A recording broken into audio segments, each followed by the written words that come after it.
Assalamualaikum warahmatullahi wabarakatuh. Kami dari Program Studi Farmasi Fakultas Sains dan Teknologi Universitas 19 November Kolaka.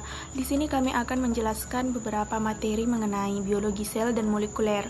Sebelumnya perkenalkan nama saya terlebih dahulu. Perkenalkan, nama saya Ninda Pangesti dan masih ada dua teman saya. Yang pertama yaitu Mawar dan yang kedua Muhammad Arjun. Di sini saya akan menjelaskan materi pertama yaitu mengenai retikulum endoplasma. Jadi, retikulum endoplasma itu merupakan membran yang kontinu yang terdapat baik pada sel tumbuhan, sel hewan, dan tidak ada pada sel prokariotik. Retikulum endoplasma atau RE merupakan organel sel berupa lipatan-lipatan dan tabung membran yang tersebut di seluruh sitoplasma. Retikulum endoplasma itu dibagi menjadi dua. Yang pertama itu retikulum endoplasma kasar dan yang kedua itu retikulum endoplasma halus. Berdasarkan gambar yang dilihat bahwa retikulum endoplasma kasar itu memiliki bintik-bintik, sedangkan retikulum endoplasma halus itu tidak memiliki bintik-bintik. Selanjutnya yaitu bentuk-bentuk retikulum endoplasma. Bentuk-bentuk retikulum endoplasma ini ada tiga. Yang pertama yaitu siterna, yang kedua tubulus, dan yang ketiga itu vesikula. Materi selanjutnya masih mengenai retikulum endoplasma, yaitu struktur retikulum endoplasma. Retikulum endoplasma merupakan jaringan membran luas sisternae atau struktur seperti kantung yang tertahan oleh sitoskeleton. Struktur retikulum endoplasma secara kimiawi mengandung 60 hingga 70% protein serta 30 hingga 40% fosfolipid. Terdapat sekitar 33 macam polipeptida dengan sifat kimia dan sifat fisika yang berbeda. Fosfolipid yang telah diketahui yaitu fosfatidilfolin 55%, fosfatidilotanolamine 20 hingga 25%, fosfatidilserin 5 hingga 10%, fosfatidilnositol 5 hingga 10% juga, serta vingomielin 4 hingga 7%. Retikulum endoplasma kasar terpasang oleh ribosom untuk produksi protein yang memberikan penampilan kasar. Retikulum endoplasma halus terdiri dari tubulus yang terletak di dekat pinggiran sel. Jaringan ini meningkatkan luas permukaan untuk penyimpanan enzim penting dan produk dari enzim ini. Retikulum endoplasma memiliki luas yang bervariasi, membentang dari membran sel melalui sitoplasma dan membentuk koneksi kontinu dengan amplop nukleus. Adapun fungsi dari retikulum endoplasma ini terbagi menjadi dua. Yang pertama yaitu fungsi retikulum endoplasma kasar dan yang kedua fungsi retikulum endoplasma halus. Fungsi retikulum endoplasma kasar ini memiliki beberapa fungsi untuk kelangsungan hidup suatu sel. Adapun fungsi tersebut yaitu untuk mensintesa protein yang akan disekresi.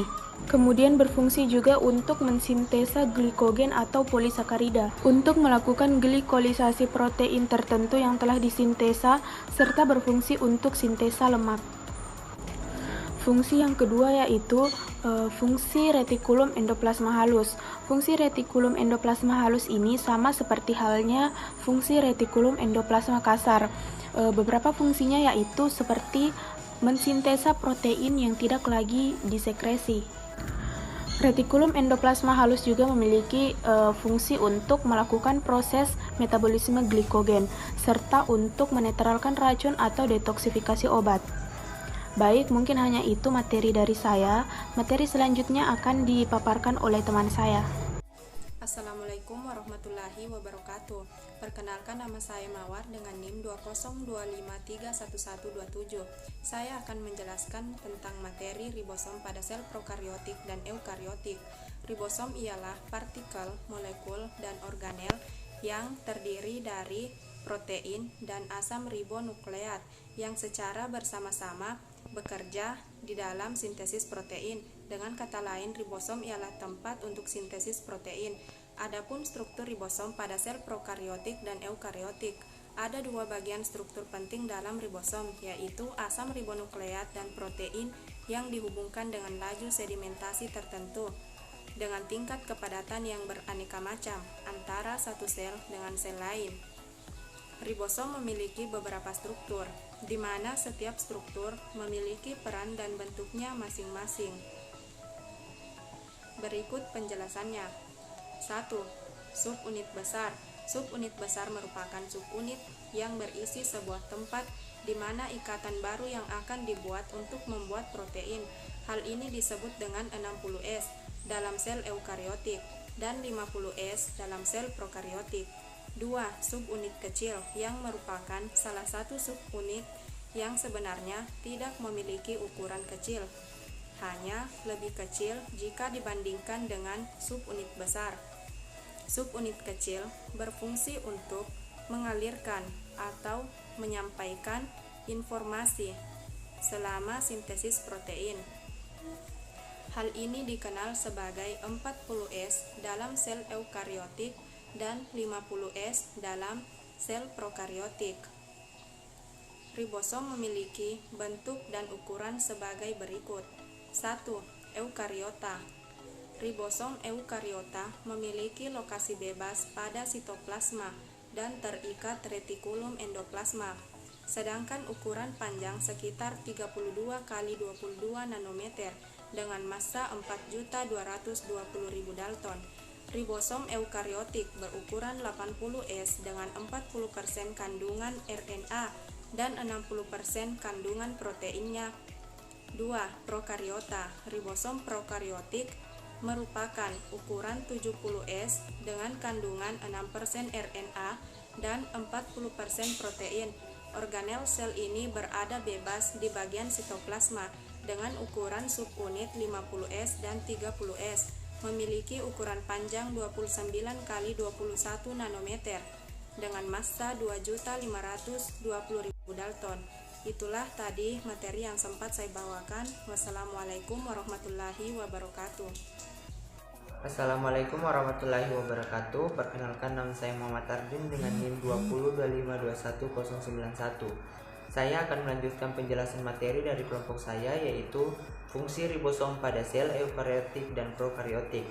Salah satu organel sel ini memiliki fungsi sebagai tempat sintesis protein yang mengatur dan menyediakan komponen yang dibutuhkan alam sintesis protein, serta menjadikan organel sel yang mengikat asam-asam amino pada sitoplasma.